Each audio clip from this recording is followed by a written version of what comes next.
Hola a todos, muy buenos días. Mi nombre es Fidel Rodríguez, soy antropólogo, egresado de la Universidad Central de Venezuela, tengo una maestría en Historia y Humanidades Digitales y actualmente me encuentro haciendo mi doctorado en Historia Social de la Cultura en la Pontificia Universidad Católica de Río de Janeiro. También codirijo el proyecto Gente de Mar, que es un proyecto interesado en el pasado de la historia, en el pasado y en la historia del Caribe, especialmente el pasado y la historia de las Islas Margarita, Coche y Cubagua, y las formas como esa historia es movilizada para pensar las identidades en el presente. Primero que todo quisiera agradecerle a los organizadores, a la Fundación Soy Identidad y al doctor Denis Salazar por esta iniciativa de llevar adelante lo que se ha llamado el primer Congreso de la Cultura Neoespartana, lo cual sin duda esperamos todo sea una gran contribución para las políticas culturales, las políticas históricas y las políticas de identidad que se hacen en Margarita y sobre Margarita. Eh, pero bueno, como el tiempo es corto, voy al tema que quiero presentarles, ¿no? Yo he titulado mi presentación eh, del día de hoy, le he titulado La primera globalización y las pesquerías de perlas del Caribe, Cubagua y Margarita durante el siglo XVI.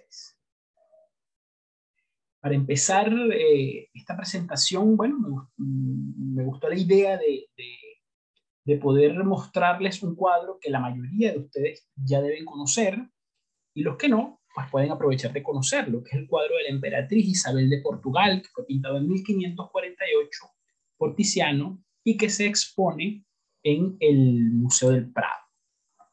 Este cuadro muestra a la emperatriz, que fue especialmente notable en su interés por las perlas de la isla de Cubagua, adornada de un hermoso collar de más de 108 perlas y una gran perla en el centro.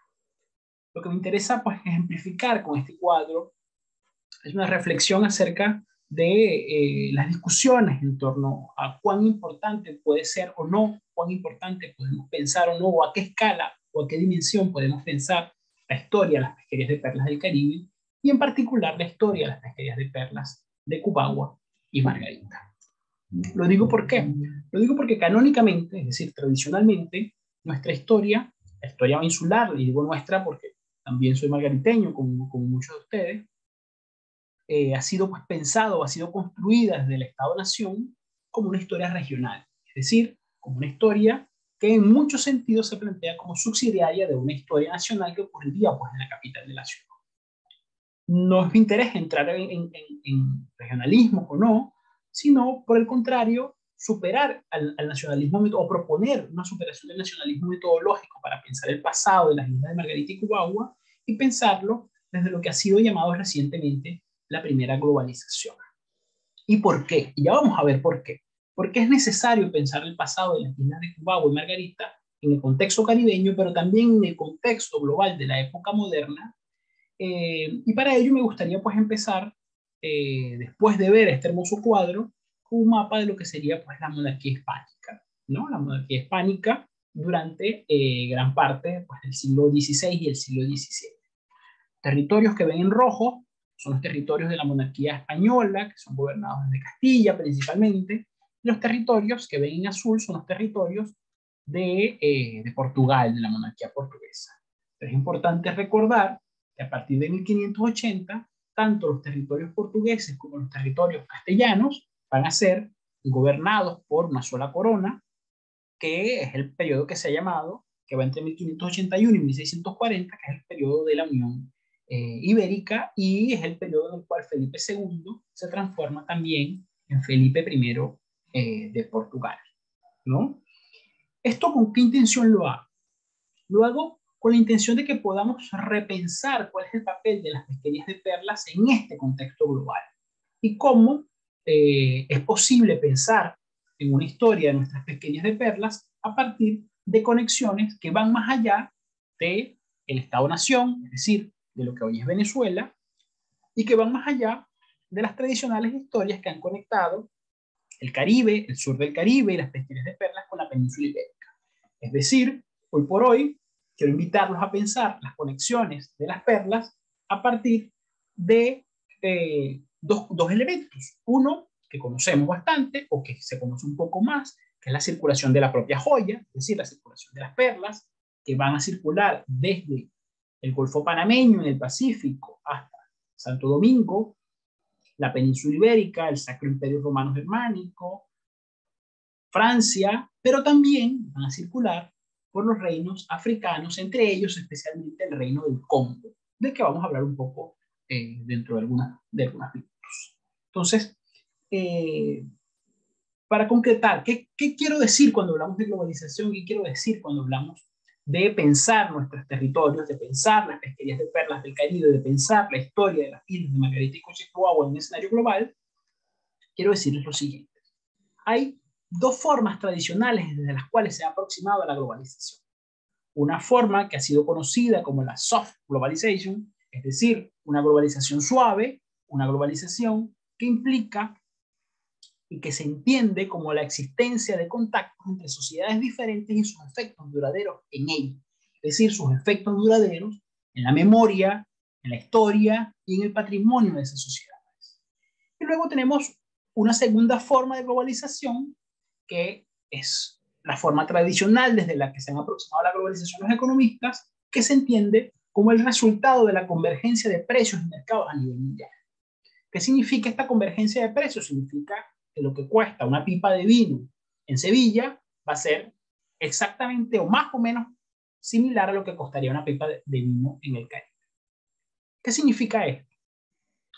Que nosotros en esta presentación nos interesa pues, argumentar en función no de una hard globalización, es decir, no de una globalización fuerte, no de una globalización que se piense como la convergencia de precios e integración de mercados, porque por el contrario, lo que plantea esta perspectiva, nos encontramos con que las diferencias de precios de un producto que se vende en el mercado de Sevilla va a ser infinitamente mucho más económico de un producto que se va a vender después en el Caribe y viceversa, dependiendo de cuál sea el producto.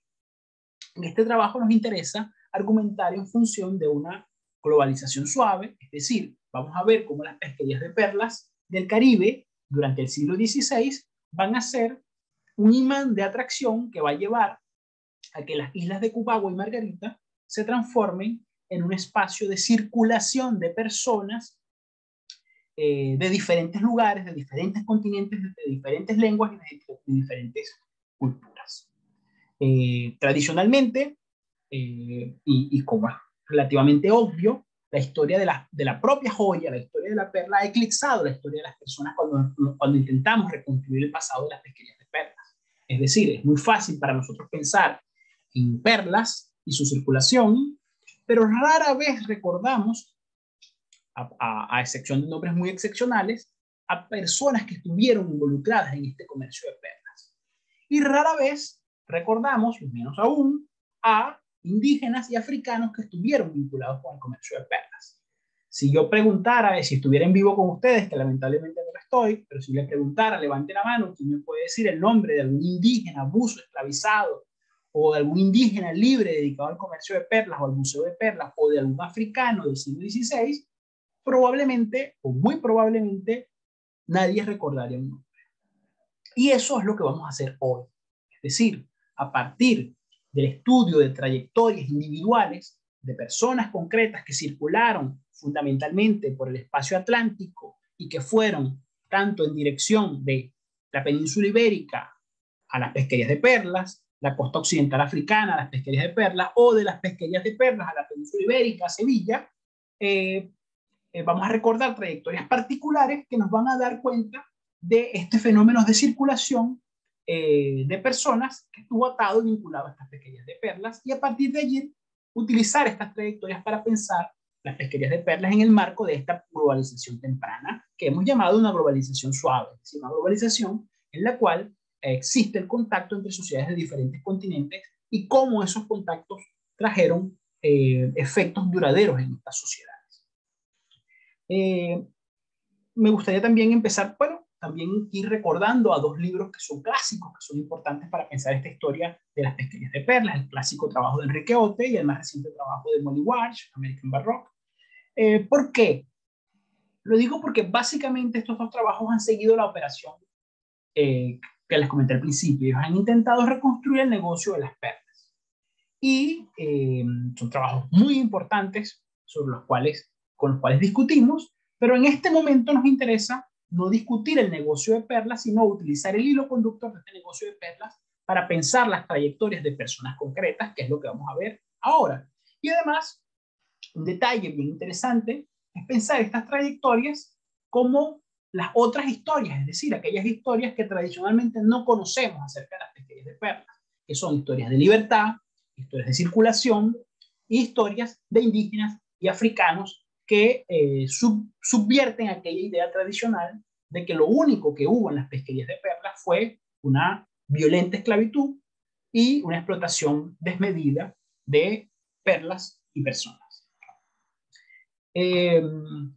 Para ello nos vamos a situar justo en este espacio atlántico. Cada uno de los espacios que ven ahí señalados en este mapa son espacios desde donde tenemos reportes que hubo personas que estuvieron vinculadas a las pesquerías de perlas de Ubagua o de Margarita y que finalmente llevaron adelante procesos de libertad que les permitió pues continuar sus vidas como personas libres en diferentes lugares. El primero de ellos, de los que voy a hablar muy brevemente, es Rodrigo. Rodrigo, tenemos noticias de Rodrigo en la isla de Cubagua desde el año de 1527. La trayectoria de Rodrigo es una trayectoria muy interesante porque Rodrigo es un africano o hijo de africano, nos tenemos con exactitud ubicado el lugar de nacimiento. Lo que sí sabemos de Rodrigo es que Rodrigo se crió en Lisboa. Lisboa, como ustedes sabrán, es la capital del Imperio Portugués. Rodrigo fue criado por Rui López. Rui López fue designado alrededor de 1511 como contador del rey de Portugal en las islas de Cabo Verde. Como ustedes sabrán, el archipiélago de Cabo Verde es uno de los primeros entrepuestos del rey de Portugal en el Atlántico y que va a servir como un punto de obligatoria circulación para todos los barcos que van de la península ibérica a las Américas, al Caribe, pero también de la península ibérica a bordear el Cabo de Buena Esperanza y ir al océano Índico. Estas islas de Cabo Verde, que están ubicadas frente a lo que en ese momento era un territorio Wolof, un territorio del reino de los Wolof, va a ser un entrepuesto muy importante a lo largo del siglo XVI, XVII y XVIII para lo que se vaya, para el desarrollo del tráfico transatlántico de esclavizados.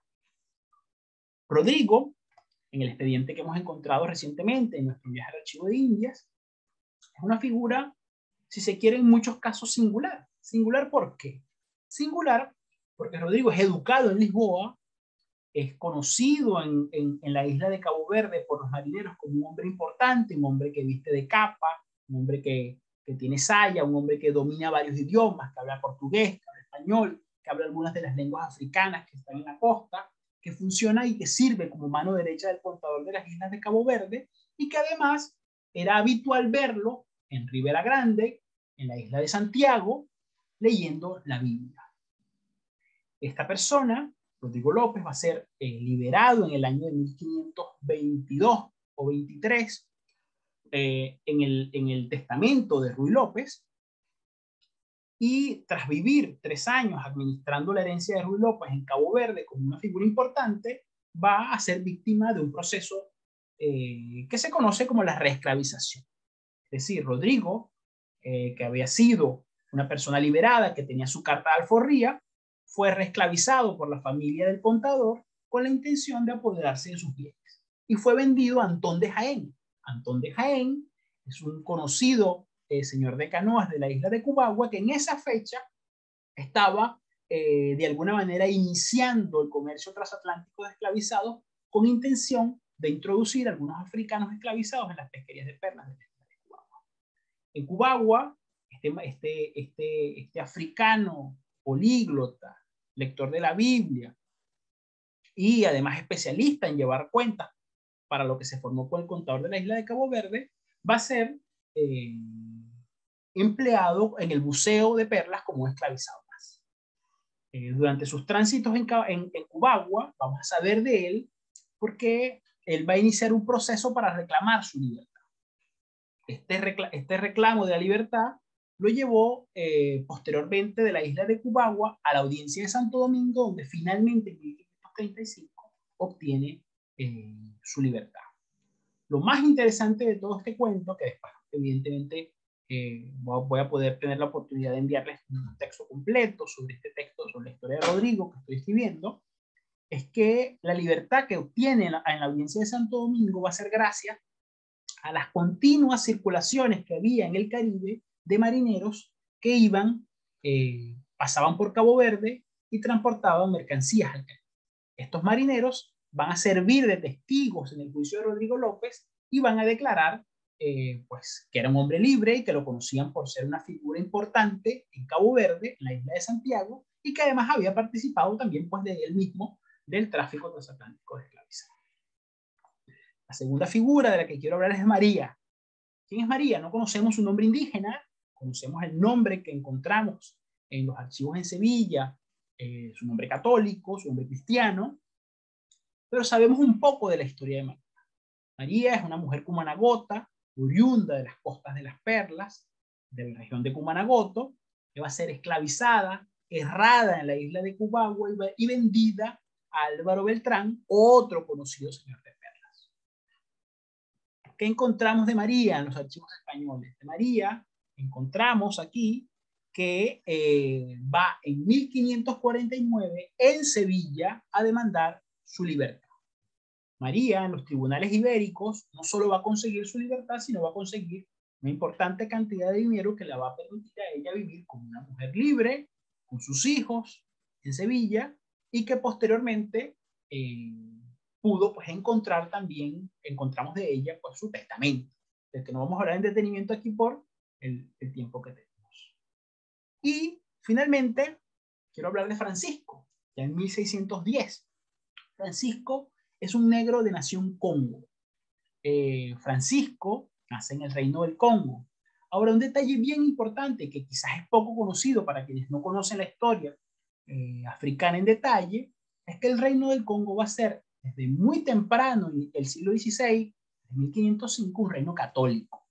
Es decir, que muchos, o la gran mayoría de los africanos esclavizados que llegan del Congo al Caribe, van a conocer, van no solo a conocer la religión católica, sino muy probablemente van a ser también, van a haber sido criados en el catolicismo.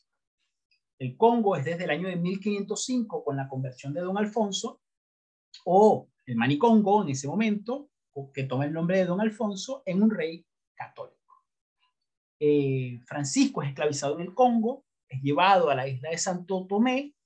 En Santo Tomé es llevado en una embarcación hasta el Caribe y va a terminar como un esclavizado en la isla de Margarita. En 1609, Francisco pide su libertad. Y los argumentos de Francisco para hablar de libertad y para después, en definitiva, vivir como un hombre libre en la isla de Margarita son varios. Uno de ellos es ser un cristiano, ser un hombre formado en la religión de Cristo. Y segundo, y no menos importante, sus servicios a la monarquía en el propio Caribe. Y de esto va a dar fe el gobernador de la isla de Margarita, que gracias a su carta y gracias a su descripción de Rodrigo, de Francisco, vamos a saber un poco más de su historia. Y bueno, me interesa justamente eso, ¿no? Más allá de profundizar en estas tres historias, que quiero que empezamos a conocer y del que vamos a conocer más en detalle en alguna otra oportunidad, que empecemos a pensar justamente en este punto, en la circulación permanente por el Atlántico de diferentes personas, de diferentes culturas que van a generar procesos sociales, históricos y culturales duraderos que hasta hoy se mantienen en la isla de Margarita y que son parte de nuestra historia, nuestra cultura y de nuestro patrimonio. Finalmente, me gustaría pues que vayamos sobre estas reflexiones. Uno, la historia del siglo XVI de la isla de Margarita, la historia de las pesquerías de perlas, no es una historia regional, es por el contrario una historia global, es una historia de conexiones, es una historia que nos va a permitir entrar en contacto en esta región del Caribe con diferentes personas de diferentes culturas y de diferentes regiones del mundo que van a verse envueltas o enredadas por este negocio de las pesquerías de perlas. Entonces, dicho esto, me gustaría, bueno, que en un congreso como el que hoy nos reúne, un congreso que busca pensar pues, nuestro patrimonio cultural, tenga muy en cuenta esta dimensión global, la dimensión caribeña, esta dimensión atlántica de nuestra historia.